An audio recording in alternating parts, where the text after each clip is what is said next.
Hello guys, magandang araw sa inyo. Meron pala tayong customer, no? Actually, ang customer natin yan ay pinsan ko. Yan, ginamitan natin ng number 8 na guide, no? Kasi makapal na masyado yung buhok niya. Kaya kailangan nating libutin, tsaka hindi kasi marunong magsuklay itong aking pinsan. Kaya nagalit yung tatay. Kasi nga raw, hindi nagsusuklay. Kaya nga ito ngayon, gugupitan natin. Tsaka shoutout nga pala dyan sa inyo guys. Shoutout naman kayo dyan sa mga followers ko. Comment naman kayo kung saan nakaabot yung mga videos natin. At sana suportahan nyo pa ako sa mga darating ko pang mga video. At sana hindi kayo magsawa sa pakikinig. Eto na nga guys, nilibot natin yung buhok niya ng number 8 na guide. Para lang makuha yung mga makapal niyang buhok. Kukunin natin lahat at para malinis ng maayos. Ito nga pala guys ang bagong barbero. Ako po ay nagtatry pa lamang magbarbero.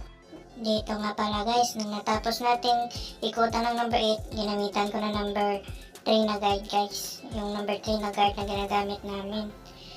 Tsaka ginamitan ko na rin dyan ng suklay para matiin yung buhok niya pababa. Tsaka kayo na bahala guys, laruin yung lever ng razor tsaka ipaikot nyo na lang guys sa kanyang ulo. Yan na nga guys, no? Tayo pala ay nag-uumpisa pa lamang, isang bagong barbero.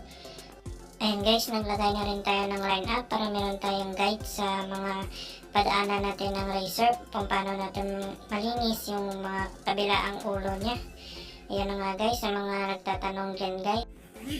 Ako ay natuto lamang sa watch ng mga YouTube video ng mga barbero. Nainganyo lamang ako, tsaka parang gustong gusto ko na rin magbarbero, tsaka yun na nga, nagtry ako guys, nagtesting lahat ng mga ulo. Yan na nga guys, lininis na natin yung bandang ibaba ng buhok, linisan natin ng mabuti.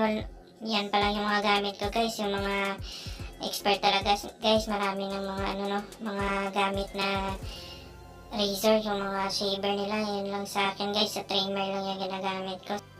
Kahit pa paano guys, nakakatulong na rin kahit sa pag-umpisa pa lang natin ng paggugupit. Kahit ganito lang muna hanggang makapag-ipon tayo guys at makabili yung mga shaver na tinatawag nila ng yung pampaputi talaga ng mga under hair ng mga kliyente natin, yung mga customer. Tsaka dyan guys, gamit na ako ng 1.5 na guide.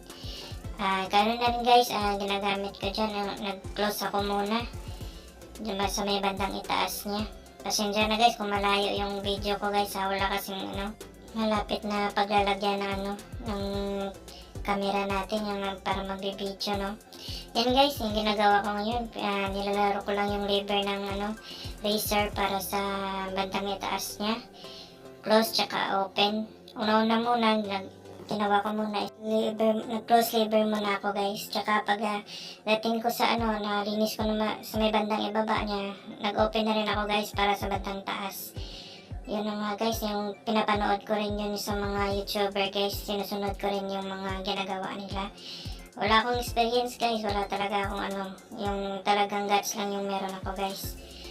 Kaya nga sabi ko nga sa sa vlog ko guys, is isa akong bagong barbero.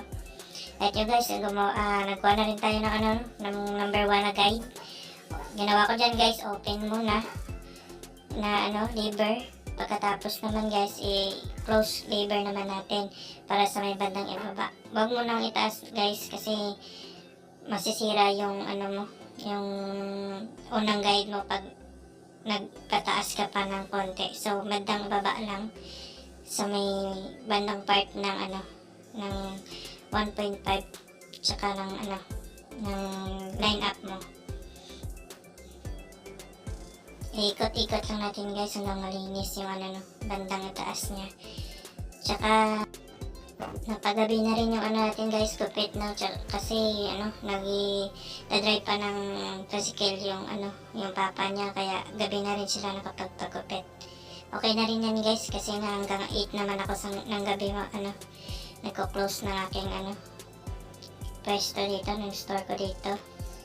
Yun nga guys, pagkatapos nun guys, nagkuha na naman ako ng half guard, yung 0.5 na guard guys. Ganon din gawin nyo guys. open and close din para maging malinis yung bandang ibaba niya.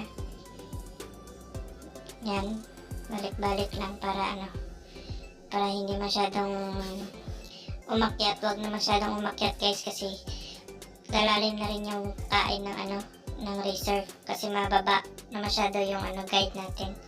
So ang gagawin natin guys, open close lang tayo bandang guhit na guys. Kukunin natin yung guhit niya.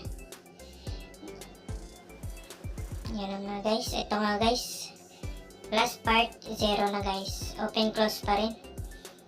Kukunin natin yung line up guys, no? At sana makuha natin guys, tayo baguhan pa lang, try and try lang guys hanggang makuha natin yung perfect na na paggawa ng barber cut, no? Ito nga guys, yung gawa ko dito is number 8 na guide na buzz cut. Yan na nga. At kung kuha nga ng anak, no? Yung anak kasi kulot, yung papa kulot na kulot din. Kuha talaga yung pagkakulot. Pero hindi siya kulot dati guys, straight yung buhok nito dati. Kaso lang, hindi kasi marunong magsuklay, hindi talaga nagsusuklay. Ang ginagawa niya lang, yung misi-misi niya lang yung buhok niya guys. Ito lang nga guys. Sana magustuhan niyo yung result. Salamat sa panonood sa inyo.